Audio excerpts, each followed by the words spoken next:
Hey, welcome to Square Body Stuff. I am Chad, and we're not going to be working on square body in this video. So if you're here for square bodies, we're not going to be doing a square body thing, because right now my big project in the shop is getting the big cherry bomb going again. It's my son's truck. It came in because an injector pump went out on him. It was just pouring fuel out of the injector pump. I'll show you what happened with that. But I've already got a lot of other work done to it. I didn't make up my mind that I was going to do any videos on it until right now. So I figured I would include it on my channel, show you guys what I'm up to, what I'm doing. Don't worry, I'm not going to stray very far away from square bodies. But right now, this is what I got going on. This is the content I've got. I appreciate if you continue watching. And if you're not already subscribed, hit that subscribe button. I'll be showing more of some of the other stuff I'm doing in the shop in the future, but still sticking to square bodies. That's the whole purpose of this. I'm still going to be doing some, the how-tos or facts about them, but right now I'm tied up with the old cherry bomb. So we'll get into what we got going on in this truck. Well, let me introduce you the cherry bomb. It's a 2005. Of course, it's got the LLY Allison transmission. Pretty standard stuff there if you're a Duramax person. If you're not, that's kind of what it is. What we've got going on is the injector pump went out. I'll just kind of go down what I've got going on so far. The injector pump is out right now. I've got the new one on the table. I rebuilt the turbo, new compressor wheel, shaft, and the other spinning wheel. I can't remember the name of it right now. I'm not a turbo aficionado or know all the terminology, but I guess I should look that up before I start making videos of stuff. We're going to do a HSP Y bridge. I've already got that in there, along with the HSP hot side and cold side piping.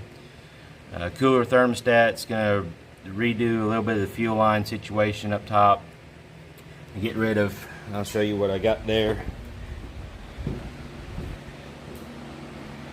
This guy, which this is your inlet, and it goes to the injector pump.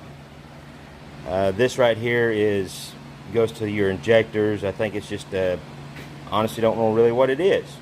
But it goes to the top side of your injectors. I think it's a bleed or a bypass or something like that. But to get rid of this mess, I'm just going to run fuel line, because I've done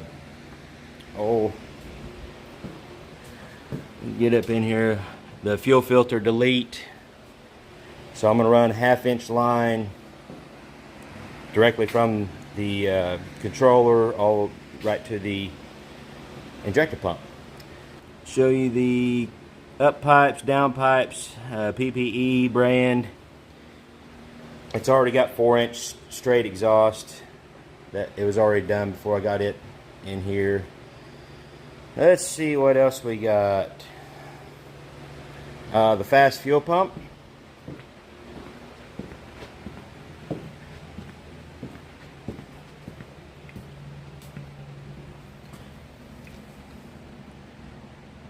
We got a fast 165 fuel pump water separator.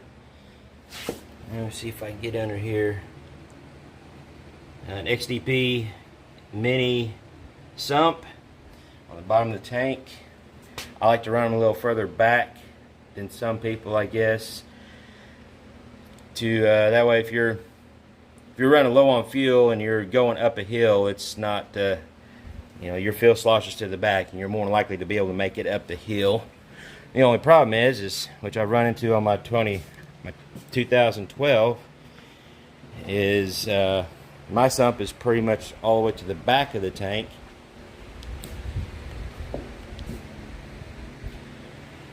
And if you park on a hill and you're low on fuel and you park with the nose down, you can run into some problems. I've had it stall on me a couple times like that. It does have the S&B air filter box. That guy right there is the S&B mouthpiece we're going to be putting on this to go to the turbo. So here's the old injector pump, the new injector pump. I've got an extra gear there that's off an LMM. I was hoping it would work. I had an LMM pump sitting around, but because you could see this gear, it broke. It was stuck on there. I tried heat, I tried everything, and it finally just gave it up. So I've got to find another gear. I've got one ordered coming in. This gear won't work. You know, it's about that much too tall or too long. So we've got to wait on that, which is kind of sucks because this is all I'm waiting for to finish up the engine, the top side of stuff, and then we'll be moving on to the transmission. But you can see right here, this core plug is it just popped out. I don't know if there's any internal damage or anything like that, so I don't know, but it popped out and it was just pouring fuel out of there, so we had to replace the pump. So here's what the compressor wheel looked like. It was pretty chewed up. The mouthpiece or the inlet on the turbo wasn't too bad. I did clean it up a little bit, but we got a whole new shaft, bearings, everything. I rebuilt the turbo. So, and it's I upgraded it to I think it's a KC turbos or something like that was the brand of it. Got a different compressor wheel, and I wish I can remember what this one is called. But in the comments below, tell me what this is. Educate me. It's right there on the tip of my tongue, but anyways, I'm not going to go look it up. I'll just look like an idiot. I'm used to it. So we got a new turbo, or rebuilt turbo. Gonna have the rebuilt injection pump, and it's just a factory, you know, stock replacement. I didn't upgrade the injection pump. We didn't want to get too carried away with this truck. It's a work truck. He just wants some good solid work truck for some power to pull trailers, haul some equipment, skid loaders and mini excavators, stuff like that, or compact excavators, and haul some hay. So that's pretty much the life of this thing. It does have a pretty nice, let me flip my camera around. It does have a really nice hay bed on it that he just put on this truck, bought it brand new and put on the truck. So just going to be ready for some work. And here's a little better view of the PPE up pipes and down pipe. And here's a little better view of the cold side piping. It's not clamped in yet, but the motor's kind of rocked back. I've got a block of wood underneath it in between the frame and everything, so it's not completely rocked back, but it won't line up the best right now. I'm going to wait till I get the transmission back in to get that set. And of course I also got to get the Y bridge and everything in there before I can really tighten this side up. And that fuel line is not going to be kinked like that. I haven't got everything done yet, but some stuff's just kind of mocked up. Actually, I'm probably going to put a longer line for that one to reach to the injector pump. And here's a shot of the cold or hot side piping. It's a lot bigger than the factory, and it's got less bends in it. The factory one had a bend like right there. It was kind of wonky, but this one fit in there pretty good. I'll have to make sure it's lined up good once I get the engine back up where it's supposed to be. So there's the hot side.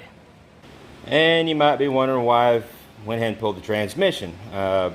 Nothing wrong with it, should be fine, there's no problems, fluid looked good, but with the extra horsepower and stuff, and he's going to be towing probably about 80% of the time with this truck, is going to be pulling some sort of a load. So I wanted to beef up the transmission. In another video I'll be going over what we're doing with that. I'll actually do kind of a somewhat how-to, or how I do it, because I've never been into one of these Allisons, so it's going to be a learning experience for me, and I'll drag you guys along if you're wanting to watch it.